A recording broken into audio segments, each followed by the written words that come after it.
Hi guys, I hope you're well. Find a comfy seat, get a hot drink and your notepad. It's time to settle in to another video lesson. Before we get jazzy, we'll start with a standard listening question. You'll need to play track 1 from the playlist which I've sent on Edmodo. Make sure you answer question 1 to 6 on the Edmodo quiz. You don't need to listen to the whole piece, but make sure you do have a good sense of it before you finish the quiz. Pause the video now and head onto Edmodo.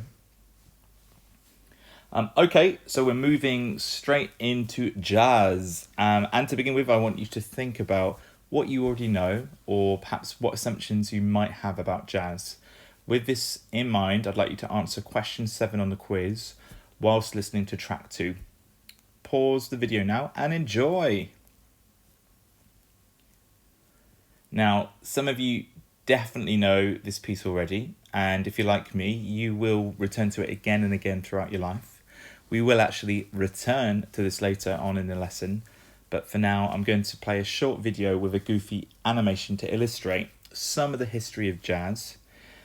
It would be worth making notes. I've embedded it here, so the quality isn't the best, but hopefully you'll get the idea, and it saves you having to click on and go anywhere else. Okay, here we go. The History of Jazz, presented by me, Dr. Vuk, PhD. Although jazz music wasn't invented until the 20th century, its roots reach back a few hundred years. Some of the trademarks of the genre, such as improvisation and call and response, can be traced back as far as the 19th century or even earlier. According to most critics, jazz was created by African American slaves in the early 19th century as a way to reinvent African music. Elements of jazz, such as blue notes, syncopation, and the swung note, all began in Africa. After Africans were sold into slavery, many of them used the call and response chants while working in the fields. Historians believe that these field hollers, along with work songs and hymns, were blues music, an early form of jazz. Blues music served as an oral record of the pain and injustice the slaves suffered. Rather than write these songs down, slaves passed them along to each other orally to avoid interference from the white slave owners and lawmen. Once these songs meshed with elements of American folk and country music, they evolved into the blues that we know today. We've heard that already. So in a nutshell, some of the things that you should have taken away are, whilst this is a 20th century style of music, there are traits which can be traced back much earlier, as far as to the Baroque period, particularly in terms of improvisation. Obviously, there is a heavy influence from traditional African music, and that was highlighted in the video in terms of blue notes, syncopation, swung notes, and call and response. And the blues, which itself is a genre, developed out of what we call field hollers or work songs, which often communicated injustice and pain and those kinds of things. So the blues as a genre isn't something that you need to study specifically for IGCSE, but it's important that we're aware of it. And actually, it's important that we understand the connection between blues and jazz, because whilst, again, it is its own genre, there are some clear connections between them. So blues often has what we call a 12-bar blues structure. So 12 bars in what we call a chorus, and we use 3 chords which are called 1, 4, and 5. So if you were in C major, chord 1 would be C, chord 4 would be F, and chord 5 would be G. And you can see the pattern there. So the first 4 bars, we stay on chord 1. The 5th bar, we go to chord 4, etc. And that's the sort of pattern that's then repeated throughout the song. So whilst you'd have one chorus, which maybe is a bit confusing because we often use the word verse and chorus, but think of it like one section of the 12 bars. You might have a particular mezzo, a melody over the top. You could have sort of improvised solo over the top, but this is what gives the piece its structure. So stylistically, we'd often have improvised solos. So instrumentalists or singers coming up with something on the spot using decorative elements throughout. In terms of instrumentation, it's very common to have guitars, including bass guitar, piano and drum kit. That's a very standard combination. Swung rhythms are very common. and the use of blue notes. Now, this is a very important feature and something that you need to be aware of. So blue notes are essentially where, imagine you're in C major. We'd expect, using the major formula of tone, tone, semitone, tone, tone, tone, semitone, we'd expect to have all the white notes on the piano. But if you were to throw in, for example, an E flat for like an expressive reason, we could call this a blue note. And actually, we have something that's called the blues scale, and this is what the C blues scale looks like there. So you can see that it's loosely based on C, or C major, but we've got some flattened notes there. We've got the flattened third, so we've got the E flat, we've got the flattened fifth, and we've got the flattened seventh scale degree there. Okay, so if you do have an instrument with you, I would recommend pausing the video now and actually just playing the scale up and down, just to get a sense of how it sounds, because it's got quite a distinctive quality, but it works really well. It's actually very, very closely related to the pentatonic scale as well, with some additional notes. Now, what I want you to do is actually listen to a piece of blues. It's actually a bit later than some of the sort of earlier kind of comments I was making. This is by an artist known as Howling Wolf.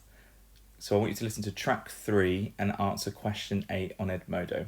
It's a great song. Hopefully you'll be rocking out to it. Pause the video now to do that.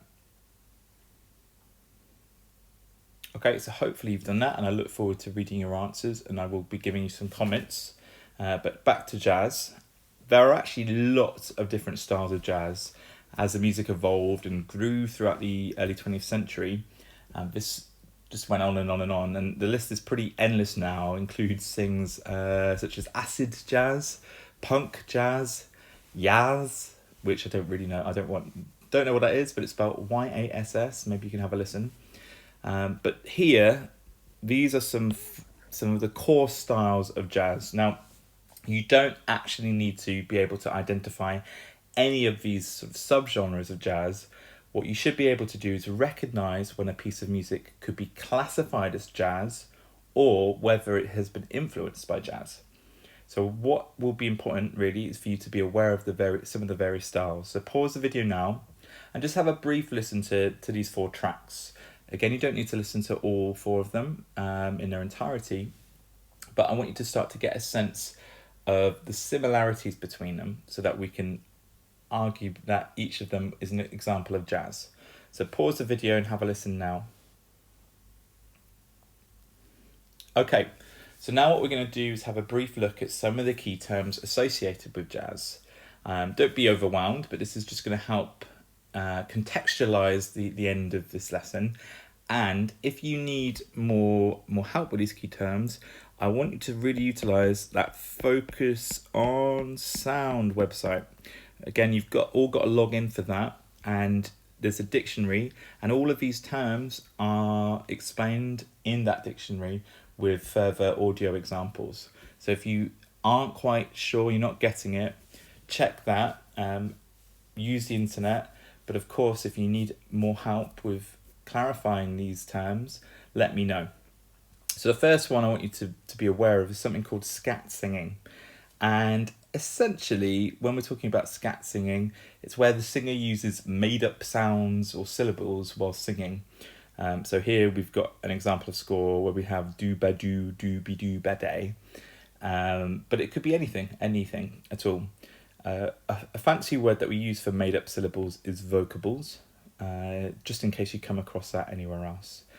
In track 4 on the playlist, there is an example of scat singing by Louis Armstrong, who's a very famous jazz musician, singer and trumpet player. The next term is something we call walking bass, and a walking bass is where the bass line essentially walks up and down a scale using mostly stepwise motion. So when I say stepwise, I mean notes next to each other. So that's moving by step, as is that, as is that, as is that. Okay. In fact, all of these patterns are moving by step here. It's not to say that you can't have some leaps, but on the whole, you tend to move by step. In addition to that, the rhythm of the bass line, a walking bass line, tends to articulate the pulse, or at least there's always a very clear regular rhythm, but quite often it's the pulse. So if you're in 4/4, you tend to hear each of those quarter notes or crotchet beats. Now, these chord types might sound a little scary or confusing, but just bear with me on this because it's not as bad as you might think. So when we're talking about extended chords, firstly, we need to just think about the triad. Okay, so here I've got a C major triad. Remember, triad is a 3-note chord, and we always build chords using the interval of a third. So to create a major triad, we have a major third plus a minor third. Hopefully you remember that. Now, what we can actually do is add a third on top of that, and that gives us what we call a 7th chord. And 7ths are quite common in music throughout history, particularly from the Baroque period onwards. Now, if we start to add thirds on top of the 7th, this is where we get extended chords, and these are very common in jazz. So if we add another third on top of the 7th, we would get a 9th. You can see that there in blue. If we add another third, we would get a 13th. And we can keep doing that. We can keep stacking them on top of each other, which might sound a little bit insane, but people do. Now, an altered chord, all it does is it takes a chord and it changes some of the notes that are in the chord. So it will make them sharp or flat. And track 6 actually has examples of both these types of chords in them. And sorry, that's an altered chord there. So we have the chord C7 sharp 5, which I know sounds terrifying. You don't need to know that chord. You don't need to identify it. But this is just an example of an altered chord. Because if we were in the key of C major, we don't have a G sharp or a B flat. So we've had to alter a chord by changing pitches of that chord. So that's why we give it that name, okay? So this is, again, a very brief introduction to what we call extended and altered chords. Okay, lastly, a head often refers to the main tune or melody of a piece of jazz.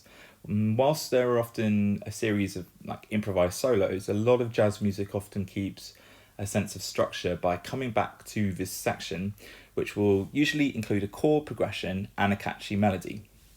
And apparently the reason it has this name of head is because traditionally musicians wouldn't write it down, they'd keep it in their head. A head arrangement is where you have this section and again other sections, other improvised sections are written around it. Track 7 is a good example of a head arrangement by the guy Miles Davis, who's a fantastic musician and composer. So earlier I had you listen to Take 5, which again I know some of you will know very well because you've played it. But there are lots of features which we have discussed now which are heard in this piece of music. Some things that may have jumped out at you are the use of the irregular time signature or complex time signature 5/4, use of riffs or ostinatos, obviously the use of improvs, use of syncopation, and the use of blue notes. So these are key things that were heard in that piece of music. Along with this, these are the key features that you should feel relatively comfortable with when listening out for a piece of jazz on the exam. Now the ones in red are your kind of go-to more likely answers because just as I've said previously, the other things might be there but they might not. So for example, if you have a piece of jazz and it's just instrumental, so no singers, you're not going to have scat singing, yeah? And it might not be a head arrangement. So if you're not so confident with what that means, then don't worry about it because you've got plenty of other options there. So I suggest now that you pause the video and actually make sure that you have this list of key features down before we move on.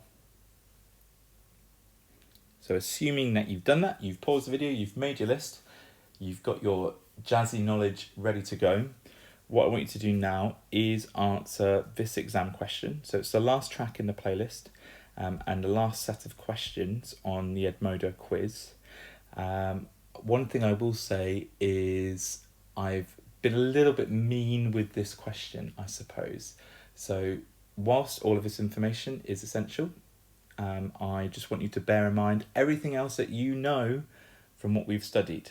Hint, hint, hint. Okay, so have a go at that question, and obviously the quiz will send to me, and I'll send you some comments that you can check. But if you do have any problems, questions, queries, send me a message on Edmodo or Teams, because we're apparently using that, and I'll be happy to help. Okay, guys, take care.